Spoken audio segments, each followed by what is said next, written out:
Kumusta mga brad? Noong lumabas nga po ang motor na ito, ilang taon na rin ang nakalipas. Gigil na gigil nga po ang mga tao na makarating na rin ito dito sa Pilipinas. Yung design kasi niya swak na swak talaga sa panlasa ng mga Pilipino. Sabi pa nga ng iba, may pagkakahawig daw siya sa Honda PCX.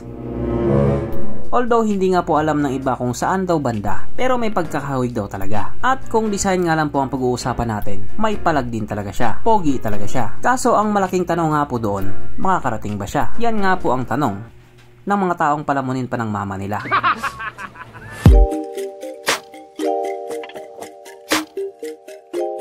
Pero syempre bago tayo magpatuloy, kung bago ka pa lamang napadpad dito sa aking walang kwentang channel, huwag ka na mag-subscribe. So yun na nga.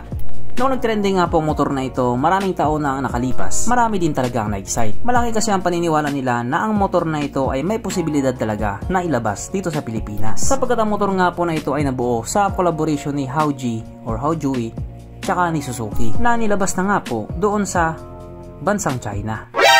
Hindi ako pumunta rito para makipag-away. Yes po, nandoon po siya sa bansang China. Dinadrive na siya ng mga Chekwang Putsu. At ang pangalan nga po sa motor na ito ay Haojue UHR 150. Wow! Katulad nga po ng sinabi ko kanina, may palag din talaga yung design niya. At dahil nga din po sa collaboration ito ng Haojue at Suzuki, panigurado quality din ang makina nito. Kaso lang mapahanggang ngayon nga po, wala pa rin talagang balita kung kailan or kung makakarating nga ba talaga siya sa Pilipinas. Buti pa yung Coast Guard nila nakarating na sa Pilipinas. Kaya para doon sa mga nag-aantay, antay lang talaga muna. Kaso baka mas mauna pang makarating yung missile nila. At sa ngayon nga po, may panibago na namang entry. At dito nga po sa bagong motor na ito, malaki talaga ang tsansa na makarating siya sa Pilipinas. Sapagkat ang scooter nga po na ito ay galing kay CF Moto, galing pa din China. At ito nga po ang bagong-bagong CF Moto 150 SC.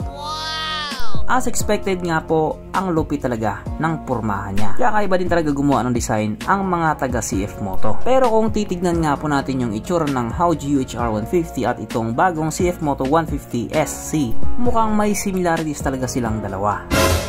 My God, paano nangyari yun? Ayaw nga pala, pareha sila galing China.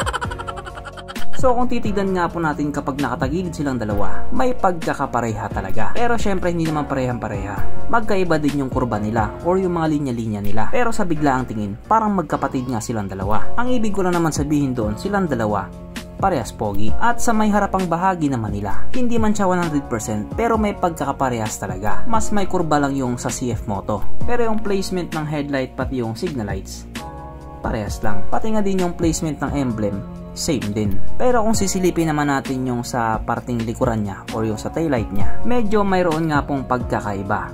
Yung taillight kasi ng sa CF Moto, medyo pahaba siya. At mukhang pinag-isa na rin nila yung taillight at signal lights niya. Ito kasi sa Haojue UHR 150, hindi pahaba yung taillight niya, pero gwapo pa rin naman talaga. Saka yung signal lights niya, nakapwesto po sa may bandang ilalim, tapos nakausli siya. Pero bagay din naman sa kanya, napakagwapo pa din niya. Pero kung mapapansin nyo nga po yung grab bar niya, may pagkakahawig na naman silang dalawa. Parehas nga po silang putol.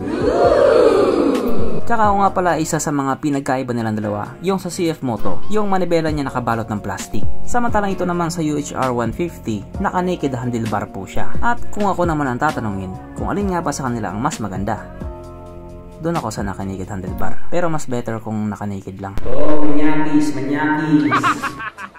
Para nga po sa mga hindi nakakaalam, ang motor na ito ay pinakita na po nila last year. Doon nga po sa ginanap na CF Moto Day, na kung saan nga po nakabalot po ito ng itim. Yes po, pinakita na nila pero hindi yung kabuuan. Kumbaga nagbigay pa po sila ng thrill para naman kahit paano mag-isip at ma-excite din yung mga tao. At ngayon nga po, tuloy na talaga nila itong pinakita sa publiko. At hindi nga din po talaga nila binigo yung mga tao. Ang ganda din naman kasi talaga ng pagkakadali nila. Kaso lang sa ngayon nga po, hindi pa nila ni-reveal or pinakita yung official na specs at mga features niya. Pero kung sisipatin nga po nating mabuti, ito nga po ay nasa linya ng mga maxi scooter na 150cc category. At yung mga ilaw niya naka full LED na basic na nga lang po sa kanila. Yung gauge panel niya kung hindi ito naka TFT, malamang naka digital to or naka colored LCD display. At dahil ito nga po ay bagong labas, syempre naka keyless po siya. At panigurado din may USB charging port. Pagdating naman sa kanyang braking system, kitang-kita nga po natin na naka-disc brake sa harap at disc brake din po sa likuran. At i-expect na rin natin na meron itong ABS. Baka naka-dual channel ABS pa. At syempre meron itong malawak na underseat compartment.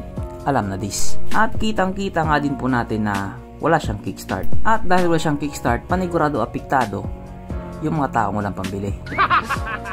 So dahil nga po kulang-kulang pa tayo sa mga info, hindi na muna natin pag-uusapan yung tatlong pinaka-importanting features. At wala din po muna tayong bounce.